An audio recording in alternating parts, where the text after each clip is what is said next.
P V is equal to NRT1 എന്ന് പറയുന്ന ഇക്വേഷനിൽ നമ്മൾ intermolecular force of attraction consider ചെയ്യുമ്പോൾ പ്രഷർ എന്ത് ചെയ്യും? ലോ വാല്യൂ ആയിരിക്കും. നമുക്ക് കിട്ടുന്ന ആക്ച്വൽ പ്രഷർ ഐഡിയൽ പ്രഷറിനേക്കാൾ ലോ വാല്യൂ ആയിരിക്കും. അപ്പോൾ നമ്മൾ ഇതിനെ കറക്റ്റ് ചെയ്തു. കറക്റ്റ് ചെയ്തിട്ട് കിട്ടിയ ഇക്വേഷനാണ് P പ്ലസ് AN²/V². ഇതാണ് correction term for pressure. Real pressure ideal പ്രഷറിനേക്കാളും ലോ ആണ്. കാരണം നമ്മളൊന്ന് പറഞ്ഞു, ഇപ്പൊ ഒരു കണ്ടെയ്നറിൽ ഒരു ഗ്യാസ് എടുക്കുമ്പോൾ ഒരു മോളിക്യൂള് ഇവിടെ ഹിറ്റ് ചെയ്യാൻ പോകുമ്പോൾ ബാക്കിൽ നിന്ന് മറ്റു മോളിക്യൂൾസ് എന്ത് ചെയ്യും? അട്രാക്ട് ചെയ്യും. അപ്പോൾ ആക്ച്വൽ പ്രഷർ കുറവായിരിക്കും. അപ്പോൾ അതിനെ പ്രഷർ നമ്മൾ കറക്റ്റ് ചെയ്യണം. അതാണ് corrected pressure or internal pressure P എന്ന് പറയുന്നത്. And that is proportional to density square. അല്ലെ, ഇവിടെ ഹിറ്റ് ചെയ്യുന്ന മോളിക്യൂളിന്റെ എണ്ണം അട്രാക്ട് ചെയ്യുന്ന മോളിക്യൂളിന്റെ എണ്ണം square of density. And that is P proportional to inverse proportional to square of volume. അങ്ങനെയാണ് P is equal to the corrected pressure P is equal to a constant A into A/V² എന്നും അത് n moles ആണെങ്കിൽ AN²/V² എന്ന് വരുന്നത് correction four pressure. അതുപോലെ വോളിയത്തിൽ നിന്ന് നമ്മൾ ഇതാണ് ഇപ്പൊ ഗ്യാസിന്റെ വോളിയം. അപ്പോ ഗ്യാസ് മോളിക്യൂൾസിന് ഫ്രീ ആയിട്ട് മൂവ് ചെയ്യാൻ പറ്റാവുന്ന വോളിയാണ് ഐഡിയൽ വോളിയം എന്ന് പറയുന്നത്.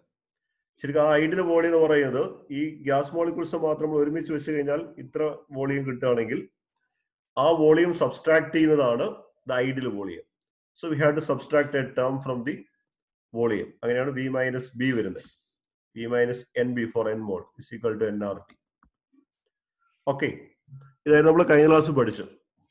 പിന്നെ നമ്മൾ വാൻ ഡെർ വാൾസ് കോൺസ്റ്റന്റിന്റെ യൂണിറ്റ് പിന്നെ അതിന്റെ മറ്റു കാര്യങ്ങളൊക്കെയാണ് ഡിസ്കസ് ചെയ്ത്. ഞാൻ വീണ്ടും റിപ്പീറ്റ് ചെയ്യുന്നില്ല. നിങ്ങൾ അതൊന്നുകൂടെ എന്ത് ചെയ്യുക? വായിച്ചു നോക്കുക.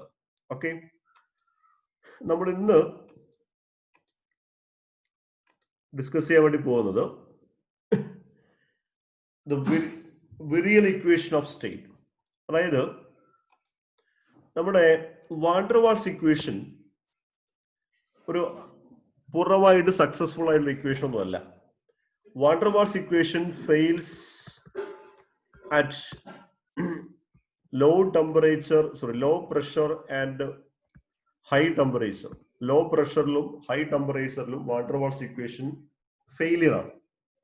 അപ്പൊ അതോടെ തന്നെ റിയൽ ഗ്യാസിന് സൂട്ടബിൾ ആകുന്ന രീതിയിൽ ഉള്ള ഇക്വേഷൻ മോഡിഫൈ ചെയ്ത ഇക്വേഷനിൽ ഒരു ഇക്വേഷൻ മാത്രമാണ്, ഇക്വേഷൻ ഓഫ് റിയൽ ഗ്യാസിൽ ഒരു ഇക്വേഷൻ മാത്രമാണ് ഇത് വാൻ ഡെർ വാൾസ് ഇക്വേഷൻ. വേറെയും കുറെ ഇക്വേഷൻ ഉണ്ട്. അപ്പൊ അതിൽ പ്രധാനപ്പെട്ട നമുക്ക് പഠിക്കാനുള്ള മറ്റൊരു ഇക്വേഷൻ ആണ് the virial equation of state. Virial equation of state. Okay, ഈ ഇക്വേഷൻ പ്രൊപ്പോസ് ചെയ്തിരിക്കുന്നത് കാമർലിങ്ക് ഓൺസ് എന്ന് പറയുന്നൊരു സയന്റിസ്റ്റ് ആണ്. പേര് വായിച്ചിട്ടുണ്ടാവും, കാമർലിങ്ക് ഓൺസ്. അദ്ദേഹമാണ് ഈ ഇക്വേഷൻ പ്രൊപ്പോസ് ചെയ്തത്. ഓക്കെ, ഇറ്റ് ഈസ് ഒരു equation in power series in 1/V. 1/Vയിലുള്ള ഒരു പവർ സീരീസ് ഫോമിലാണ് ഇക്വേഷൻ എന്ത് ചെയ്തിരിക്കുന്നത്? ഡെവലപ്പ് ചെയ്തിരിക്കുന്നത്. ഇതാണ് equation. PV is equal to RT into 1 plus B/V plus C/V² plus D/V³ plus etc. That means it is a power series in 1/V. അതായത് first 1/V ഇല്ല, സെക്കൻഡിൽ 1/V, തേർഡിൽ 1/V², ഫോർത്തിൽ 1/V³ plus etcetera. ആ രീതിയിലാണ് എന്ത് ചെയ്യുക? Equation വരിക. Okay, and that is virial equation of state. ഇതിൽ B/C/D എന്നൊക്കെ പറയുന്ന സാധനങ്ങൾ they are called as second, third, etc. virial coefficients. That is, B is the second order അല്ലെങ്കിൽ second virial coefficient, C is the third virial coefficient, D is the fourth virial coefficient, like that. First virial coefficient is equal to RT ആണ്. Okay, അതുകൊണ്ടാണ് ഒരു 1 വരുന്നത്. RT into 1 or RT ആണല്ലോ. അപ്പൊ first virial coefficient is equal to RT. അത് ചിലപ്പോൾ ജാമിനൊക്കെ ചോദിക്കും, what is the first virial coefficient of virial coefficient എന്ന് ചോദിക്കും ചിലപ്പോൾ. അപ്പോൾ ഫസ്റ്റ് വിരിയൽ കോയിഫിഷ്യന്റ് RT ആണ്, സെക്കൻഡ് വിരിയൽ കോയിഫിഷ്യന്റ് B ആണ്, തേർഡ് വിരിയൽ കോയിഫിഷ്യന്റ് C ആണ്, ഫോർത്ത് വിരിയൽ കോയിഫിഷ്യന്റ് D ആണ്. അല്ലെ, it is actually a function of temperature. ഈ വിരിയൽ കോയിഫിഷ്യന്റുകൾ temperature dependent ആണ്. It's a function of temperature and it is characteristics of each gas, not a universal constant. ഓരോ ഗ്യാസിനും ഈ coefficients different ആയിരിക്കും. It's a characteristics of each gas. And the second virial coefficient B is a contribution from interaction from a pair of molecule. Okay, first virial coefficient we are not considering any interaction. അതുകൊണ്ടാണ് that is equal to RT വരുന്നത്. First virial coefficientൽ molecular interaction എന്ത് ചെയ്യുന്നില്ല, consider ചെയ്യുന്നില്ല. അതുകൊണ്ട് that is equal to RT. Second സ്ക്രീനിൽ വേറെ ആൾക്കാർ വരരുതേ, വേറെ ആൾക്കാർ സ്ക്രീനിൽ വരയുന്നുണ്ടല്ലോ. ബി എന്ന് പറയുന്നത് എന്താണ്, it includes അല്ലെങ്കിൽ it is a contribution from the interaction from a pair of molecule. രണ്ട് മോളിക്യൂൾ ഉള്ള ഇന്ററാക്ഷൻ ആണ് ബി കൺസിഡർ ചെയ്യുക. തേർഡ് വിരിയൽ കോയിഫിഷ്യന്റ് ആയിട്ടുള്ള സി കൺസിഡർ ചെയ്യുന്നത് interaction from triplet of molecule, മൂന്ന് മോളിക്യൂൾ ഇന്ററാക്ഷൻ. രണ്ട് മോളിക്യൂൾ തമ്മിൽ ഇന്ററാക്ട് ചെയ്യുന്നതാണ് second virial coefficient B consider ചെയ്യുന്നത്. മൂന്ന് മോളിക്യൂൾ ഇന്ററാക്ഷൻ ആണ് third virial coefficient C consider ചെയ്യുക. ഓക്കെ, ക്ലിയർ ആണല്ലോ. അപ്പൊ ഇത് ആണ് വിരിയൽ ഇക്വേഷൻ. ഇനി വളരെ പ്രധാനപ്പെട്ട ഒരു പോയിന്റ്, നമ്മുടെ സെക്കൻഡ് വിരിയൽ കോയിഫിഷ്യന്റ് ബി ഒരു പ്രധാനപ്പെട്ട ഒരു സംഗതിയാണ്. B is negative at moderately low temperature.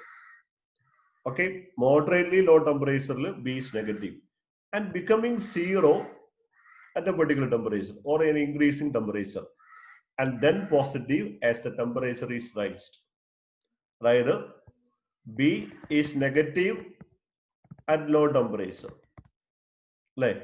Low temperature law ആകുമ്പോൾ B നെഗറ്റീവ് ആണ്. And B becomes zero when temperature increases, or at a particular temperature increase ചെയ്യുമ്പോൾ particular temperature B becomes zero and B become positive at high temperature. Okay, അപ്പോ ഒരു പ്രധാനപ്പെട്ട പോയിന്റാണ്, ശ്രദ്ധിച്ചോളെ. The temperature at which the second virial coefficient B is zero is called Boyle temperature.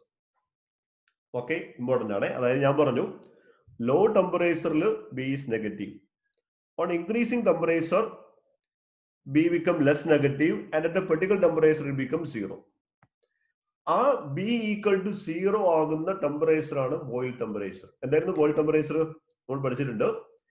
Boil temperature is the temperature at which gases obeys ideal gas equation at an appreciable range of pressure, അല്ലെ? അതായത് നമ്മൾ graph form ഉണ്ടായിരുന്നില്ലേ, അല്ലെ? അതായത് നമ്മൾ temperature ഇങ്ങനെ കൂട്ടുമ്പോൾ സാധാരണ ലോ ടെമ്പറേച്ചറിൽ ഗ്രാഫ് ഇങ്ങനെ ഉണ്ടാവുക. ടെമ്പറേച്ചർ കൂടുമ്പോൾ ഇതിന്റെ ഡെപ്ത് ഇങ്ങനെ കുറഞ്ഞു വന്നിട്ട് ഒരു പെർട്ടിക്കുലർ ടെമ്പറേച്ചർ എത്തുമ്പോൾ ഗ്രാഫ് ഇങ്ങനെ വരുന്നുണ്ട്. ആ ടെമ്പറേച്ചറിൽ ഗ്യാസ്, അതായത് set value, compressibility factor set value almost 1 ആണ്, അല്ലെ? അതിന്റെ മേലെ വരുമ്പോൾ പോസിറ്റീവ് ആയിരിക്കും, താഴെ ആകുമ്പോൾ നെഗറ്റീവ് ആയിരിക്കും. ആ ടെമ്പറേച്ചറിൽ, അല്ലെ, ബോയിൽ ടെമ്പറേച്ചർ എന്ന ടെമ്പറേച്ചറിൽ സെറ്റ് 1 ആയിരിക്കും, അല്ലെ? ബിലോ ബോയിൽ ടെമ്പറേച്ചർ ആണെങ്കിൽ ഇങ്ങനെ വരും, എബോ ബോയിൽ ടെമ്പറേച്ചർ ഇങ്ങനെ വരും. അപ്പൊ ആ ഒരു പെർട്ടിക്കുലർ ടെമ്പറേച്ചർ എന്ത് വിളിക്കുക? ബോയിൽ ടെമ്പറേച്ചർ നമ്മൾ കഴിഞ്ഞ ക്ലാസ്സിൽ വിളിച്ചത്. ഓക്കെ, ക്ലിയർ അല്ലേ? അപ്പൊ ആ ബോയിൽ ടെമ്പറേച്ചറിന്റെ പ്രത്യേകത എന്താ? ഈ സെക്കൻഡ് വിരിയൽ കോയിഫിഷ്യന്റ് സീറോ ആയിരിക്കും. അപ്പോ സെക്കൻഡ് വിരിയൽ കോയിഫിഷ്യന്റ് സീറോ ആണെങ്കിൽ പിന്നെ മറ്റേതൊക്കെ നെഗ്ലിജിബിൾ ആണ് എന്ന് പറഞ്ഞാൽ ആ സമയത്ത് പി വി ഈക്വൽ ടു എന്താ ഉണ്ടാവുള്ളൂ? ആർ ടി ഉണ്ടാവുള്ളൂ. നമ്മുടെ വിരിയൽ ഇക്വേഷൻ എന്താ? P V equal to R T into 1 plus B by V plus C by V square, ഇങ്ങനെ പോവല്ലേ, അല്ലെ? അപ്പോ ഈ ബോയിൽ ടെമ്പറേച്ചറിൽ ഈ ടേം എന്തായിരിക്കും? സീറോ ആയിരിക്കും. അപ്പൊ മറ്റേ ടേംസ് ഒന്നും സിഗ്നിഫിക്കന്റ് അല്ല. അപ്പൊ അങ്ങനെയാണെങ്കിൽ Boyle temperature P V equal to R T ആവും എന്ന് പറഞ്ഞാൽ ഐഡിയൽ ബിഹേവിയർ കാണിക്കും, ഐഡിയൽ ഗ്യാസ് ഇക്വേഷൻ ഒബേ ചെയ്യും. അപ്പൊ ഈ ഒരു പോയിന്റ് ഇമ്പോർട്ടന്റ് ആണ്. The temperature at which second virial coefficient B is zero is called എന്ത്? Boyle temperature. ഓക്കെ,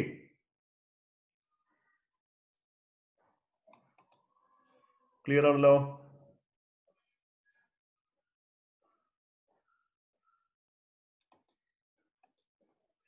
ഓക്കെ, ഇനി ശ്രദ്ധിക്കാം.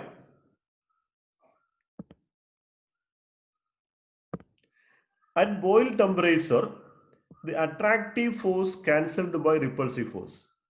ബോയിൽ ടെമ്പറേച്ചറിൽ എന്തുകൊണ്ടാണ് ഇത് ഐഡിയൽ ബിഹേവിയർ കാണിക്കുന്നത്? നമുക്കറിയാം ഇത് ഐഡിയൽ ബിഹേവിയറിന് ഡീവിയേറ്റ് ചെയ്യാനുള്ള കാരണം അട്രാക്റ്റീവ് ഫോഴ്സ് ഉള്ളതുകൊണ്ടാണല്ലോ. പക്ഷെ ബോയിൽ ടെമ്പറേച്ചർ എന്ന് പറയുന്ന ആ പെർട്ടിക്കുലർ ടെമ്പറേച്ചറിൽ അട്രാക്റ്റീവ് ഫോഴ്സും റിപ്പൾസീവ് ഫോഴ്സും ക്യാൻസൽ ചെയ്യപ്പെടും, മ്യൂച്വലി ഓപ്പോസിറ്റ് ആയിരിക്കും, മ്യൂച്വലി ക്യാൻസൽ ചെയ്യപ്പെടും. അതുകൊണ്ടാണ് ആ ടെമ്പറേച്ചറിൽ മാത്രം എന്ത് ചെയ്യുന്നത്, ബോയിൽ ടെമ്പറേച്ചറിൽ മാത്രം ഗ്യാസുകൾ ഐഡിയൽ ബിഹേവിയർ കാണിക്കുന്നത്. Because at that temperature, attractive force is cancelled by repulsive force. Okay. ഇനി നമ്മൾ ഈ വിറിയൽ ഇക്വേഷൻ പ്രഷർ ടേംസിൽ എഴുതാം വേണമെങ്കിൽ. വോളിയം ടേംസിൽ എങ്ങനെ വന്ന് P V is equal to R T into 1 plus B by V plus C by V square അങ്ങനെ പോയെ. പ്രഷർ ടേംസിലാണെങ്കിൽ ഇങ്ങനെ വരിക, P V is equal to R T into 1 plus B dash, നമ്മൾ തിരിച്ചറിയാൻ വേണ്ടി ഇവിടെ വി ഡാഷ് കൊടുത്തേക്കും, വി ഡാഷ് പി അല്ലെ, C dash P square, D dash P cube ഇങ്ങനെ കൊടുക്കും. അത് പ്രഷർ ടേംസിൽ. മറ്റേത് വോളിയം ടേംസിലാകുമ്പോൾ B by V, C by V square, D by V cube അങ്ങനെ പോകും. പ്രഷർ ടേംസിലാകുമ്പോൾ B dash P, C dash P square, D dash P cube et cetera. Okay. ഇനി ഒരു പ്രധാനപ്പെട്ട പോയിന്റാണേ, നമുക്ക് വാൻ ഡെർ വാൾസ് ഇക്വേഷനെ വിരിയൽ ഫോമിൽ എഴുതാം. Van der Waals equation can be written in virial form. നോക്കിക്കോളെ, ഡെറിവേഷൻ ആണ്, ശ്രദ്ധിക്കുക. അതായത് നമ്മൾ വാൻ ഡെർ വാൾസ് ഇക്വേഷൻ എന്തായിരുന്നു, P plus for 1 mole of gas it is P plus A by V square into V minus B equal to R T അല്ലേ. ഇതൊന്ന് rearrange ചെയ്ത് കഴിഞ്ഞാൽ ഈ വി മൈനസ് ബി അപ്പുറത്തേക്ക് എടുക്കുക. അപ്പൊ എന്താ വരിക, R T divided by V minus B വരും അല്ലെ. അപ്പൊ ഇപ്പുറം പി മാത്രമേ ഉള്ളൂ, പി ഈസ് ഈക്വൽ ടു ഈ എ ബൈ വി സ്ക്വയർ അപ്പുറത്തേക്ക് കൊണ്ടുപോവുക. അപ്പൊ എന്താവും, minus A by V square ഇതുപോലെ വരും. P is equal to R T divided by V minus B minus A by V square. Or we can try this is equal to 1 by V into അല്ലെ R T. ഇവിടുന്ന് ഞാനൊരു V common ആയിട്ട് പുറത്തെടുക്കുകയാണെങ്കിൽ it is എന്താ വരിക, 1 minus B by V എന്ന് വരില്ല. ഇവിടെ ഈ വി മൈനസ് ബി എന്നുള്ളത് ഞാൻ ഒരു വി പുറത്തേക്ക് എടുത്തു, അപ്പോൾ ഈ വി പുറത്തേക്ക് വന്നു, ഇവിടെ വി ഇല്ലല്ലോ, അപ്പൊ ബി ബൈ വി എന്ന് വരും. 1 മൈനസ് ബി ബൈ വി അല്ലേ, minus A by V square എന്ന് ഒരു വി പുറത്തേക്ക് എടുത്തു, അപ്പൊ എ ബൈ വി അല്ലേ, ഇതുപോലെ വരും. കണ്ടില്ലേ, P is equal to 1 by V into R T divided by 1 minus B by V, okay, minus A by V.